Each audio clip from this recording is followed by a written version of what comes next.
11वीं तिथि को एकादशी कहते हैं। इस तरह से एक माह में 2 और पूरे साल में 24 एकादशी तिथियां पड़ती हैं। हिंदू कैलेंडर के अनुसार पौष माह में कृष्ण पक्ष की एकादशी को सफला एकादशी कहा जाता है। इसे पौष एकादशी के नाम से भी जाना जाता है। इस दिन भगवान विष्णु और उनके अवतार भगवान श्री कृष्ण का पूजन किया जाता है। एकादशी का व्रत सभी व्रतों में श्रेष्ठ माना गया है। सफला एकादशी भी बहुत महत्व माना गया है।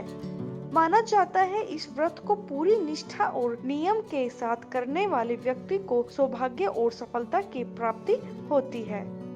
तो आइए जानते हैं सफला एकादशी का महत्व, तिथि और व्रत की पूजन विधि। सफला एकादशी का महत्व। सफला एकादशी के बारे में माना जाता है कि 100 राजसूय यज्ञों को करने से भी इतना पुण्य फल प्राप्त नहीं होता है जितना फल सफला एकादशी का व्रत नियम और निष्ठा से करने पर मिलता है। सफला शब्द का अशाब्दिक अर्थ होता है सामर्थ्य होना, सफल होना। इसलिए जीवन में समृद्धि और सफलता के लिए सफला एकादशी का व्रत बहुत ही लाभकारी माना गया है।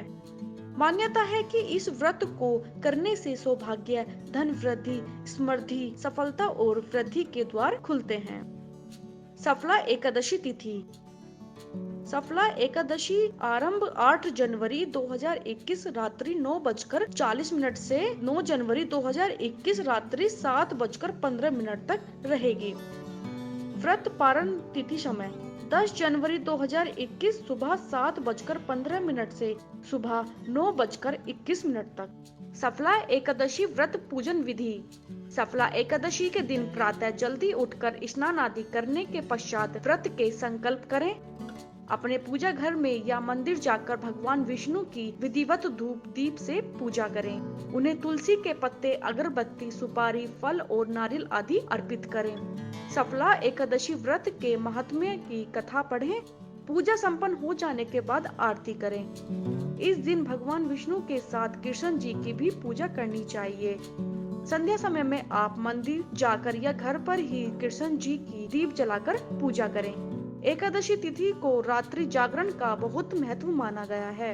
रात में जागकर भगवान के भजन कीर्तन करें। पारण विधि। एकादशी की व्रत द्वादशी तिथि यानी दूसरे दिन पारण किया जाता है। इसलिए द्वादशी तिथि को स्नान आदि करके पूजन करें। उसके बाद भोजन बनाकर किसी ब्राह्मण को खिलाएं और दान दक्षिणा देकर उन्हें विदा करें। तत्पश्चात स्वयं भी भोजन ग्रहण करें।